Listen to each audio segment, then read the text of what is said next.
السلام علیکم ورحمۃ اللہ تعالی وبرکاتہ۔ ناظرین کرام، اس وقت جو عنوان پہ میں بات کر رہا ہوں وہ ہے اختیارات مصطفیٰ، اور اختیارات مصطفیٰ صلی اللہ تعالی علیہ وسلم میں بڑے طرح اور کئی قسم کی باتیں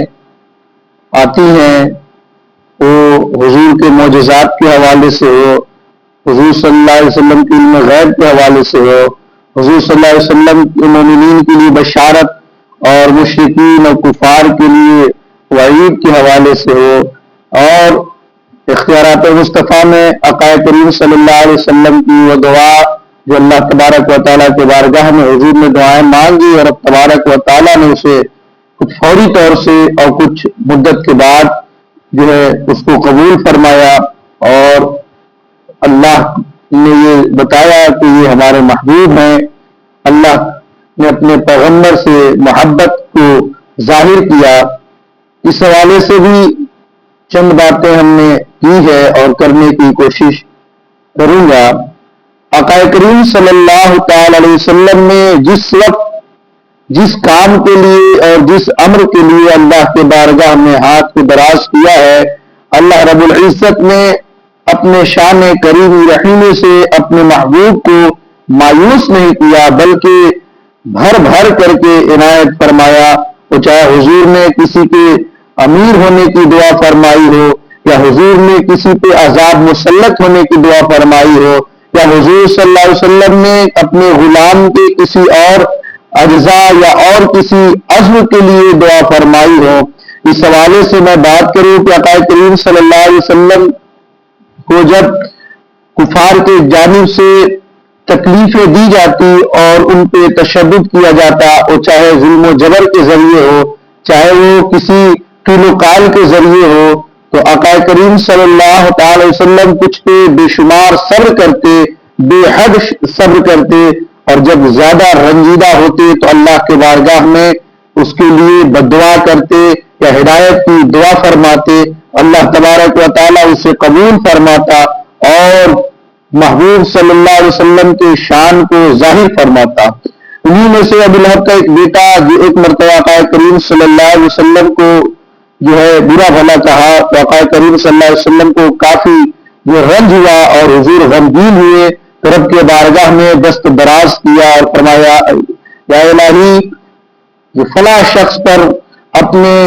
کتوں میں سے کتے کو مسلط فرما۔ تو آقا کریم صلی اللہ علیہ وسلم کے اس بددعا کو، یعنی جو ابو لہب کے بیٹے کے حق میں بددعا تھی، ابو لہب کو اس کا علم تھا اور اس کو اس بات کی خبر ہو گئی تھی کہ محمد بن عبداللہ صلی اللہ تعالی علیہ وسلم نے میرے بیٹے کے لیے بددعا کر دی ہے۔ یہ کفار مشرکین اگرچہ تھے، یہ ناہنجار بدبخت اگرچہ تھے، لیکن ان کو پتا تھا کہ محمد ابن عبداللہ صلی اللہ علیہ وسلم اپنے رب، اپنے معبود اور اپنے خالق سے، اپنے خدا سے جو کچھ کہتا ہے، اس کا خدا، اس کا مالک، اس کا رب اس کو پورا فرماتا ہے۔ تو ابو جہل کو اس بات کا یقین تھا کہ محمد ابن عبداللہ صلی اللہ تعالی وسلم نے میرے بیٹے کے لیے بددعا کر دی ہے، آج نہیں تو کل اس کا مالک، اس کا رب جو ہے اس کو قبول فرمائے گا اور میرے بیٹے پہ کتا کو مسلط فرمائے گا، کیونکہ حضور نے یہ رب کے بارگاہ میں جو ہے رضا پیش کر دی ہے۔ اور ہوا بھی یوں کہ ابو لہب جو ہے شام کے جانب اپنے تجارتی قافلہ بھیجا کرتا تھا، اور اس میں خدام وزیر وکلا کو بھیجا کرتا تھا، اس میں اس کا بیٹا بھی جاتا تھا، لیکن اس دعا کے بعد اپنے بیٹے کو بھیجنے میں تھوڑا کشمکش میں آیا اور چاہا کہ اپنے بیٹے کو نہ بھیجیں، کیونکہ محمد ابن عبداللہ صلی اللہ علیہ وسلم نے میرے بیٹے کے لیے بددعا فرما دی ہے، اور آج نہیں تو کل محمد کا خدا اس کو قبول فرما کر کے میرے بیٹے پہ جو ہے کوئی کتا مسلط فرمائے گا۔ بالآخر وزیروں نے، خدام نے یہ بھروسہ دلایا اور عہد و پیمان کیا کہ ہم آپ کے بیٹے یعنی ابو لہب سے کہ آپ کے بیٹے کو کسی قسم کے جو ہے تکلیف اور اذیت پہنچنے سے محفوظ رکھیں گے اور اس کی مکمل حفاظت کریں گے۔ جب یہ بات ابو لہب کو لوگوں نے اور اس کے وزیر اور خدام نے بالکل اعتماد کے ساتھ جو ہے اس کو بھروسہ دلا دیا، تو تو ابو لہب نے پھر شام کے قافلے میں اور شام کی تجارت میں اپنے بیٹے کو بھیجا، اور راستے میں جب لوگوں نے تاجروں نے جب ایک مقام پر پڑاؤ ڈالا اور رکا، اس مقام پہ ہر جگہ یہ جو خدام اور وکلا اور وزیر تھے یہ ابو لہب کے بیٹے کی حفاظت کے لیے بہترین انتظام کیا کرتے تھے اور اس کو چھپایا کرتے تھے، اور بعض اوقات کپڑے کو جمع کر کے، کیونکہ کپڑے کا کاروبار کرتا تھا ابو لہب، اور کپڑے کے کاروبار کے لیے لوگ ملک شام جایا کرتے تھے، تو بہترین طریقے سے ایک اونچا مقام بنا کر کے ابو لہب کے بیٹے کو اس پہ رکھتے تھے اور اس پہ سونے کو کہتے تھے تاکہ وہاں تک کسی جانور کی بھی پہنچ نہ ہو سکتی تھی۔ لیکن کیا پتا کہ آقا کریم صلی اللہ علیہ وسلم نے جو دعا رب کے بارگاہ میں مانگ دی ہے اللہ اسے کبھی بھی جو ہے نامنظور نہیں کرے گا، اسے ہمیشہ اللہ کے رسول صلی اللہ علیہ وسلم کی دعا کو اللہ نے قبول کیا ہے، اور اس کو اللہ کے رسول صلی اللہ علیہ وسلم کی دعا کو مقبولیت کے درجے پہ فائز کیا ہے۔ بالآخر یہی وہ حفاظت کرتے رہے، اور ایک لمحہ، ایک وقت، ایک دن ایسا آیا کہ اللہ نے اپنے کتوں میں سے ایک درندے کو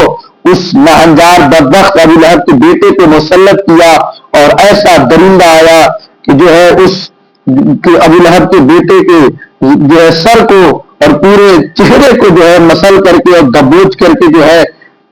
شکل ہی بگاڑ ڈالی، اور لوگوں نے اور زمانے نے دیکھا، اور خود ابو لہب نے کہا کہ مجھے اس بات کا علم تھا، مجھے پتا تھا کہ محمد کا خدا محمد کی دعا کو کبھی رد نہیں فرمائے گا صلی اللہ علیہ وسلم۔ معلوم یہ ہوا کہ آقا کریم صلی اللہ علیہ وسلم جب کبھی دعا فرماتے کسی کے بھلائی کے لیے، کسی کے خیر کے لیے، اور کسی کو جو ہے جب کسی سے غمگین اور رنجیدہ ہوتے، تکلیف زیادہ دیتا کوئی، تو اس کی ہلاکت کے لیے اللہ تبارک و تعالی آقا کریم صلی اللہ علیہ وسلم کی دعاؤں کو قبول فرماتا۔ یہ تو اس کی ہلاکت ہوئی، اور یہیں تک نہیں بلکہ حضور صلی اللہ علیہ وسلم نے اگر کسی کی خیر کے لیے دعا کی ہے تو اللہ تبارک و تعالی نے اس کو بھی قبول فرمایا ہے، اور جس چیز کی حضور نے طلب فرمائی ہے وہ انسان اور مومنین اور صحابی اور صحابیہ کے حق میں جو ہے اللہ تبارک و تعالی نے قبول فرمایا ہے۔ اور کون نہیں جانتا، ایک مرتبہ جب ظلم و ستم کفار کی جانب سے مومنین کو ہوتے تھے، اور کفار و مشرکین جو بدبخت تھے، وہ مومنین جو کلمہ گو تھے ان کو جو ہے تکالیف دیا کرتے تھے، تشدد کیا کرتے تھے، کبھی جیسے بلال حبشی پہ، یا پھر صہیب رومی پہ، یا دیگر صحابی رسول پہ، غلامان مصطفیٰ پہ، تو آقا کریم صلی اللہ علیہ وسلم کے پہلے خلیفہ ہے سیدنا صدیق اکبر رضی اللہ تعالیٰ عنہ نے چند شخصیات کو آزاد کرایا، جس میں 7 لوگوں کو انہوں نے ظالموں سے، کفار و مشرکین سے آزاد کرایا۔ اس میں ایک صحابیہ تھی جن کا نام حضرت زنیرہ رضی اللہ تعالی عنہ تھا، آقا کریم صلی اللہ علیہ وسلم کی پیاری خادمہ، اور یہ مومنہ جو ہیں جب ظالموں کے ظلم سے آزاد ہوئی تو ان کے آنکھ کی روشنی اور بینائی جو ہے ختم ہو گئی۔ کفار و مشرکین نے یہ طعنہ کے طور پہ کہا کہ اس کی آنکھ کو لات و عزا نے، یعنی جو ان کے جھوٹے معبود تھے، لات و عزا نے جو ہے اس کی روشنی کو لے لیے، اور اپنے معبود سے جو ہے نافرمانی کی بنیاد پر، اور اپنے معبود سے بے وفائی کی بنیاد پر جو ہے اس کی آنکھ کی روشنی چلی گئی ہے۔ لیکن اتنا پختہ ایمان اور عقیدہ حضرت زنیرہ رضی اللہ تعالی عنہ کا تھا، یہ صحابیہ اتنی اللہ پہ توکل کرتی تھی کہ فرماتی ہیں یہ لات و عزا کی کیا حیثیت ہے کہ میری آنکھ کی روشنی اور بنائی کو لے سکتی ہیں، کہہ سکتی ہیں، اور یہ تو اس رب کی قدرت ہے جس نے مجھے آنکھ سے نوازا تھا، پھر اس نے آنکھ کی روشنی لے لی ہے۔ آقا کریم صلی اللہ علیہ وسلم کے بارگاہ میں وہ صحابیہ حضرت زبیرہ رضی اللہ تعالیٰ عنہ آ کر کے عرض کرتے ہیں یا رسول اللہ، کفار و مشرکین مجھے طعنہ کے طور پہ یہ اگر نہ کہتے تو میں آپ سے اس کی بھی گزارش نہ کرتی اور اس کے لیے بھی دعا کرنے کو نہ کہتی، لیکن کیونکہ کفار و مشرکین میرے حقیقی معبود کو چھوڑ کر کے لات و عزا کے جادو نسبت کر کے یہ کہہ رہے ہیں کہ اس نے اپنے معبود سے اور اپنے خدا سے بے وفائی کی ہے، اس کی بنیاد پہ اس کی آنکھ کی روشنی چلی گئی ہے۔ یا رسول اللہ، آپ ہمیں پتہ ہے کہ میری روشنی دینے والا بھی وہی خدا ہے جس کو ہم کلمہ پڑھتے ہیں، اور لینے والا بھی وہی خدا ہے۔ یا رسول اللہ، اگر یہ طعنہ اور طنز کے طور پہ کفار مشرکین نہ کہتے تو میں آپ کو دعا کرنے کو نہ کہتی، لیکن میں یہ کہتی ہوں یا رسول اللہ، اپنے رب سے اللہ کریم سے آپ دعا فرمائیے کہ میری آنکھ کی بینائی واپس آ جائے۔ آقا کریم صلی اللہ علیہ وسلم نے حضرت زنیرہ رضی اللہ تعالیٰ عنہ کے حق میں دعا فرماتی ہیں۔ حضرت زنیرہ جو عمر دراز ہیں، ضعیفہ ہیں، لیکن اس کے بعد اللہ تبارک و تعالیٰ نے اپنے محبوب کی دعا کو قبول فرما کر کے حضرت زنیرہ رضی اللہ تعالیٰ عنہ کی گئی بینائی کو پھر سے جو نابینا ہو چکی تھی، اللہ تبارک و تعالیٰ نے اپنے فضل و کرم سے ان کو بینائی عطا فرمائی، اور بینائی ایسی عطا فرمائی جس کی دعا کے بارے میں خود اعلیٰ حضرت فاضل بریلوی رضی اللہ تعالیٰ عنہ فرماتے ہیں، اجابت میں جھک کر گلے سے لگایا، بڑی ناز سے جب دعائے محمد اجابت کا صحرا عنایت کو جوڑا، دلہن بن کر کے نکلی دعائے محمد، اور یہیں تک محدود نہیں ہے۔ اعلیٰ حضرت فاضل بریلوی کے ایک شعر کو آپ جب پڑھیں گے تو وہ قرآن و حدیث اور سنت کی روشنی میں ہوا کرتی ہے۔ آقا کریم صلی اللہ علیہ وسلم نے اپنے غلاموں کی خیر کے لیے جب رب کی بارگاہ میں دعا فرمائی، اللہ نے اس کو بھی قبول فرمایا، اور آقا کریم صلی اللہ علیہ وسلم نے جب اپنے دشمنوں کی ہلاکت کے لیے دعا فرمائی، اللہ تبارک و تعالیٰ نے اس کو بھی قبول فرمایا۔ اور شاعر کہتا ہے، تخت ان کا ہے، تاج ان کا ہے، دونوں جہاں میں راج ان کا ہے، اور یہیں تک نہیں، اعلیٰ حضرت فاضل بریلوی فرماتے ہیں، اعلیٰ حضرت حضور صلی اللہ علیہ وسلم کی شان کو بیان فرماتے ہوئے فرماتے ہیں کہ سارے اونچوں میں اونچا سمجھیے جسے، ہے اس اونچوں سے اونچا ہمارا نبی، اور یہ آنکھ اور یہ روشنی اور یہ ساری دنیا کی نعمتیں اگرچہ رب تبارک و تعالیٰ دیتا ہے، لیکن اس میں سے حضور کے ہی ملتے ہیں۔ امام کہتے ہیں، کون دیتا ہے دینے کو منہ چاہیے، دینے والا ہے سچا ہمارا نبی، اور غمزدوں کو رضا مژدہ دیجیے کہ ہے بے کسوں کا سہارا ہمارا نبی۔